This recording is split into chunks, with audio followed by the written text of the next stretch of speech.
Hello student, कल तक हम लोग पढ़ चुके थे वायु चाप के बारे में। आज हम लोग पढ़ेंगे वायु प्रवाह के बारे में।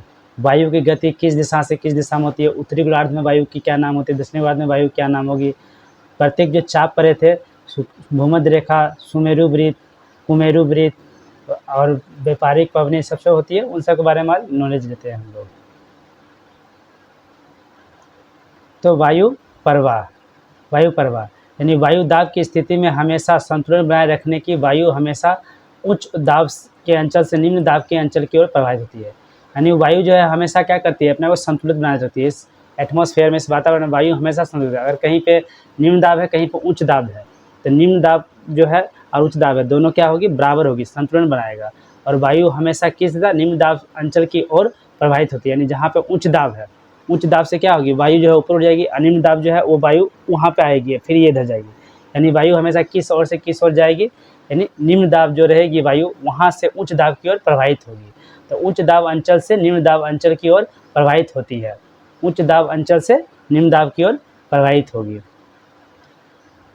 वायु प्रवाह का मुख्य कारण दो अंचलों के बीच वायु चाप की स्थिति का आना होता है। वायु प्रवाह का मुख्य कारण क्या है, दो अंचलों के बीच वायु चाप की स्थिति का अंतर। यानी दो अंचल होगा और एक जगह पे निम्न चाप है, एक जगह पे उच्च चाप है, बस दोनों का अंतर हो गया, इसी कारण से वायु प्रवाह शुरू हो जाती है। उच्च वायुदाब एवं निम्न वायुदाब के मध्य अंतर अधिक होने पर वायु प्रवाह की गति बढ़ जाएगी। जितना ज़्यादा निम्न दाब उच्च दाब में अंतर होगा, उतना ज़्यादा स्पीड बढ़ जाएगी। पुनः चाप का अंतर कम हो जाने पे वायु धीमी गति से हो जाएगी। जब हम वायुदाब के मध्य अंतर लगभग नहीं होता है तो मौसम शांत रहता है। वायुदाब अंतर नहीं होता तो मौसम लगभग शांत रहता है। हम लोग देखते हैं कि गर्मी के मौसम में हमेशा दिन भर एकदम शांत मौसम रहता है और फिर जैसे अचानक शाम होती है तूफान आ जाता है। तो दिन भर में वहाँ क्या होता है, उच्च चाप हो जाते हैं। तो उच्च चाप की वायु गर्म होकर ऊपर चली जाती है और शाम होते होते वहाँ पे वायु एकदम खाली हो जाती है, निम्न चाप बन गई। शाम होते होते वायु वहाँ का निम्न चाप हो गया, कोई वायु ही नहीं है और वो निम्न चाप हो गया। अब उच्च चाप से वायु स्पीड में वहाँ से आएगी, तो उसे हम लोग बोलते हैं तूफान आ जाना। तो हमेशा गर्मी के मौसम में शाम में तूफान आती है इसी तरह से।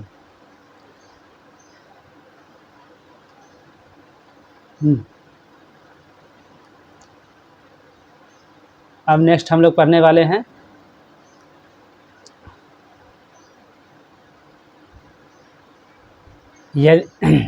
यही दिए गए चित्रों को ध्यान से देखो। यहाँ पे जो चित्र दिखा गया है, दोनों ऐसे घूमते हुए केंद्र में थोड़ा बाहर की ओर झुक जाती है, केंद्र से थोड़ा बाहर की ओर झुक जाती है। यही केंद्र बाहर की तरफ केंद्र बहिर्मुखी बल कहते हैं, प्रभाव से पीछे की ओर झुकती है।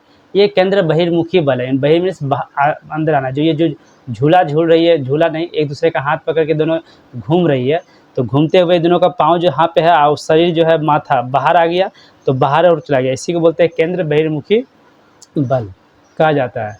पृथ्वी की आवर्तन गति एवं घूर्णन गति के कारण पृथ्वी के ऊपर स्थित किसी भी स्वच्छंद गतिशील वस्तु के ऊपर एक प्रकार का बल डलता है, जिसमें संतुलित वस्तुओं की दशा परिवर्तित हो जाती है। इस दिशा परिवर्तितकालीन बल को कोरियोलिस बल कहा जाता है। यानी कोरियोलिस बल किसे कहते हैं, क्वेश्चन आता है क्या, कोरियोलिस बल। यानी अगर पृथ्वी के बीच में भूमध्य सागर है 0 डिग्री पे, ऊपर को बोलते हैं उत्तरी गोलार्ध और नीचे को बोलते हैं दक्षिणी गोलार्ध। उत्तरी गोलार्ध और दक्षिणी गोलार्ध। तो उत्तरी गोलार्ध में पृथ्वी किस तरफ घूमती है, पश्चिम से पूर्व दिशा की ओर घूमती है। पश्चिम से पूर्व दिशा की ओर पृथ्वी घूमती है। तो पृथ्वी किसे कहते हैं, घूर्णन गति। पृथ्वी कैसे क्या कहते हैं, घूर्णन गति। तो पृथ्वी घूर्णन गति का घूमती रहती है। तो घूर्णन गति के कारण हवाएं जो है उत्तरी गोलार्ध में दक्षिण की ओर, हवाएं उत्तरी गोलार्ध में अपने दाएं ओर घूम जाती है, अपने दाएं ओर, और दक्षिणी गोलार्ध में अपने बाएं ओर घूम जाती है। इसी को बोलते हैं हम लोग कोरियोलिस बल। और जिस वैज्ञानिक ने इसे बताया था उनका नाम था यूलिस फेरल। क्या नाम था उनका, यूलिस फेरल। इसीलिए इसका नाम रखा गया, फेरल सूत्र भी कहते हैं इसे, फेरल सूत्र भी कहा जाता है। और इसमें अगर अलग से क्वेश्चन पूछता है कि ऊपर में जो है उत्तरी गोलार्ध में हवाएं किस घड़ीबद्ध दिशा में घूमती है या विपरीत घड़ीबद्ध दिशा में घूमती है, तो घड़ी दिशा में उत्तरी गोलार्ध में हमेशा घड़ी जिस दिशा में काउंट होती है, यानी 1 2 3 4 5 घड़ी जिस दिशा में जाती है, इसको हम लोग क्या करते हैं, अब घड़ीबद्ध दिशा। और ये किस दिशा की ओर जा रही है, दाहिने दिशा की ओर। उल्टा होती है क्या, बाएं दिशा की ओर। इसका मतलब क्या हो जा रहे हैं, यहाँ पे बताया गया है कि उत्तरी गोलार्ध में दाईं ओर घड़ी के कांटे की विपरीत दिशा में। उत्तरी गोलार्ध में क्या होता है, विपरीत दिशा में होती है, एवं दक्षिणी गोलार्ध में बाईं और घड़ी की कांटे की दिशा में मुड़ जाती है हवाएं मुड़ जाती है। यानी इस जगह पे, यहाँ पे क्या होती है, घड़ी की विपरीत दिशा हो जाती है। जैसे ये घड़ी हो गया, यहाँ पे 12 बज रहे हैं, यहाँ पे 6 और ये 3, ये तो यहाँ की कांटा जो होती है ऐसे ऐसे ऐसे करके, यानी इस साइड की ओर चल रही है। तो ये क्या होता है, ये तो हमारा बाईं ओर हो रहा है, इसलिए यहाँ क्या बोलते हैं, विपरीत दिशा, यानी घड़ी के विपरीत। और जब यहाँ पे ये घड़ी होगी और ये कांटा इस ओर जा रही है, यानी इसी ओर आ रही है, बाईं ओर, यानी बाईं ओर जा रही है, तो इसको क्या बोलते हैं, घड़ी के दिशा में है, घड़ीवत दिशा बोलते हैं। तो ये भी क्वेश्चन आते हैं। अब फेरल के सूत्र के अनुसार वायु किस गोलार्ध में किस प्रवाहित होती है, उसे चिन्ह द्वारा बताओ। यानी फेरल के अनुसार इसमें बताना है कि वायु किस दिशा में प्रवाहित है। पहला नंबर तो बीच में कि यहाँ पे क्या है, उत्तरी गोलार्ध, नीचे दक्षिणी गोलार्ध, यानी बीच में क्या है, भूमध्य सागर, जहाँ निम्न दाब बनती है। अब ये ऊपर है उत्तरी गोलार्ध, ये क्या है ऊपर उत्तरी गोलार्ध, ये क्या है नीचे दक्षिणी गोलार्ध। तो अगर बीच में है, इसका फेस इस साइड है, यानी कोई इंसान इधर फेस होकर दिख रहा है, तो उसका दाहिने किधर बनेगा, उसका दाहिने इस ओर बनेगा। तो यानी हवाएं इधर मुड़ जाएगी, हवाएं इधर मुड़ जाएंगी। अगर सेम ये वही है, हवाएं इधर मुड़ जाएगी। अब कोई इंसान इस ओर मुंह करके खड़ा है, तो इसकी दिशा दाएं किधर होगी, इसकी दिशा दाएं इस साइड होगी, तो यानी वो इस साइड हवाएं यहाँ पे मुड़ जाएगी, यहाँ भी इसी साइड हवाएं मुड़ जाएंगी।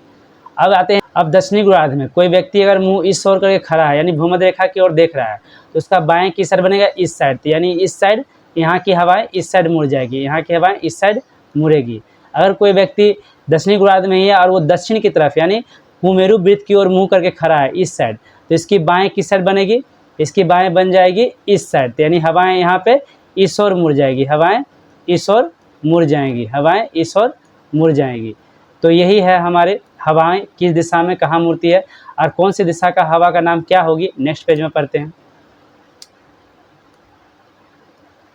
अब यहाँ दिया है, भूपृष्ठ के ऊपरी भाग सब स्थानों पर एक समान नहीं है। भूपृष्ठ के ऊपरी भाग सब स्थानों पर एक समान थोड़ी ना होती है। समतल स्थल भाग क्षेत्र में बहने वाली हवाएं के मार्ग में घर्षण बाधाओं के कारण उनकी गति कम हो जाती है। यानी कहाँ पे, समतल क्षेत्रों में, समतल क्षेत्रों में, यानी अगर कोई समतल क्षेत्र है, यानी कहीं समतल क्षेत्र है, यानी जैसे जहाँ हम लोग रहते हैं मैदानी क्षेत्र में, यहाँ क्या होती है, गाछ वृक्ष ज़्यादा होती हैं, घर उर ज़्यादा होती हैं, जिस कारण से क्या होती है, बिल्डिंग विल्डिंग होती है। इस कारण से यहाँ की हवाएं क्या होती है, यहाँ की हवाएं स्पीड में नहीं बहती है, यानी हवाएं की बहुत रोक हो जाती है हवाएं, इसी कारण से हवाओं की गतिशीलता कम हो जाती है। नेक्स्ट दिया है, लेकिन समुद्र या जलभाग में ध्रुवीय अंचलों में प्रवाहित होते समय बाधाओं नहीं होने के कारण वायु तीव्र गति से बहती है। अब वहीं अगर हम समुद्र की सोचें, समुद्र में कोई चीज़ नहीं होता है, समुद्र में सिर्फ समुद्र है, हवाएं सिर्फ चलती है, यहाँ की हवाएं बहुत रफ्तार में चलती है, बहुत स्पीड में। यहाँ की क्यों इतना स्पीड में क्यों चलती है, क्योंकि यहाँ कोई रोक टोक करने वाली कुछ है नहीं, ना ही यहाँ घर होगी, ना ही वृक्ष होगा, ना ही कोई बिल्डिंग है, बस इसलिए यहाँ की हवाएं क्या होती है, बहुत तेज स्पीड में चलती है यहाँ की हवाएं। यह वायु प्रवाह का नामकरण, वायु जिस दिशा से प्रवाहित होती है उस दिशा के अनुसार उसका नामकरण होता है, यानी वायु जिस दिशा से आएगी नाम उसका वही होगा। अगर ये फिगर बनाते हैं, ये हुआ आपका उत्तरी गोलार्ध, ये हुआ दक्षिणी गोलार्ध, ये हुआ पूरब, ये हुआ पश्चिम। अगर हवाएं इस साइड से आ रही है, ऐसे हवाएं चल रही है, तो इस हवा का क्या नाम हो जाएगा, इस हवा का नाम हो जाएगा पश्चिमी उत्तरी हवाएं, पश्चिमी उत्तरी हवाएं। जस्ट इमेजिन कर लीजिए, अब पश्चिम और दक्षिण यानी हवाएं ऐसे बह रही है, यानी हवाएं कहाँ से आ रही है, इस जगह से आ रही हैं, तो इस हवा का क्या नाम हो जाएगा, पश्चिम दक्षिणी हवाएं, पश्चिम दक्षिणी हवाएं। वही हवाएं अगर इस साइड से चल रही है यहाँ से, तो इस हवा का क्या नाम हो जाएगा, दक्षिण पूर्वी हवाएं। इस तरह से हवाएं का नामकरण होता है। बोल रहा है, डच मौसम वैज्ञानिक वायूम वेलेट ने सन 1857 ईस्वी में वायुचाप के अंतरों एवं वायु प्रवाहों के बीच के संबंध को पहचाना था। उनके अनुसार उनकी गोलार्धों और वायु जिस दिशा में प्रवाहित होती है उस दिशा में पीछे और मुड़कर खड़े होने की दाईं उच्च एवं बाईं और निम्न वायुचाप बनती है, दक्षिणी गोलार्ध में ठीक इसके विपरीत हो जाती है। अब हम लोग पढ़ेंगे वायु प्रवाह, यानी अस्थायी वायु के प्रभाव। अस्थायी वायु, तो अस्थायी वायु कितने तरह के होते हैं, 3 तरह के, व्यापारिक वायु, पछुआ वायु और ध्रुवीय वायु। व्यापारिक वायु, पछुआ वायु और ध्रुवीय वायु। द्वारा व्यापारिक वायु कहाँ से कहाँ की ओर चलती है। संपूर्ण वर्ष नियमित रूप से कर्क और मकर रेखा के वायुचाप भूमध्य रेखा निम्न वायुचाप के पेटी पर स्थित है, इसी को हम लोग व्यापारिक वायु कहते हैं। कट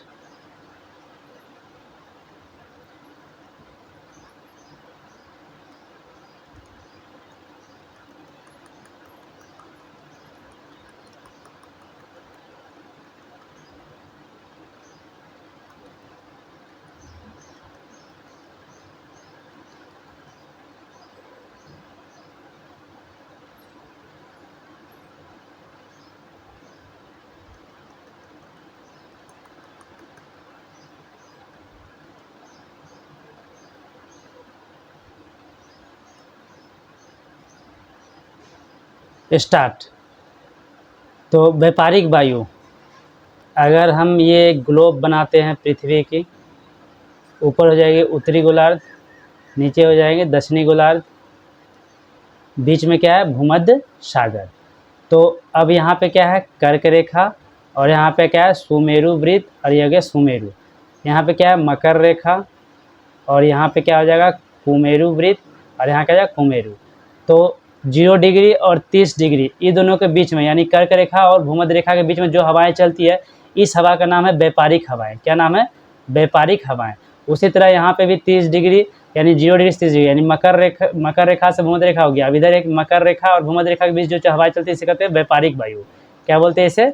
व्यापारिक वायु, और इसे भी व्यापारिक वायु। और यहाँ पे जो वायु चलती है इससे क्या कहते हैं हम लोग? पछुआ वायु। क्या बोलते हैं इसे?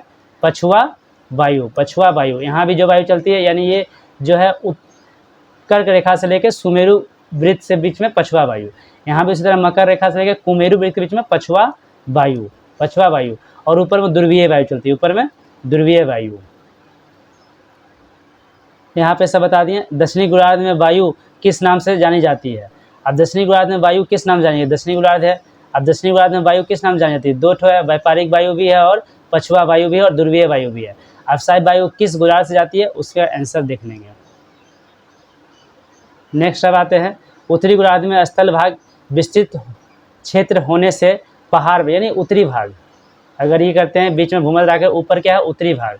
उत्तरी भाग में बहुत सारा स्थल भाग है और इसीलिए यहाँ पर हवाएं कम स्पीड से चलती हैं उत्तरी भाग में, यानी दक्षिणी गोलार्ध उत्तरी गोलार्ध में स्थल भाग बहुत ज़्यादा है, इसलिए यहाँ की हवाएं की रफ्तार क्या होती है? बहुत धीमी होती है। लेकिन दक्षिणी गोलार्ध में स्थल भाग कम होने के कारण और सिर्फ समुद्र होने के कारण यहाँ पे हवाओं की रफ्तार बहुत तेज होती है, बहुत तेज होती है दक्षिणी गोलार्ध में हवाओं की रफ्तार।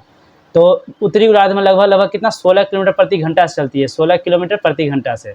यही दक्षिणी गोलार्ध में 22 से 30 किलोमीटर प्रति घंटा हो जाती है, 22 से 30 किलोमीटर प्रति घंटा हो जाती है। भूमध्य महादेश है ना, पश्चिम से पूर्वी में अधिकांश मरुभूमि की सृष्टि क्यों हुई है? तो भूमध्य क्षेत्र के बारे में दोनों गोलार्धों में भूमध्य के क्षेत्र कम उष्ण स्थान की तुलना में ज़्यादा उष्ण अक्षांश रेखा कग्गी और आयन वायु प्रभावित होती है।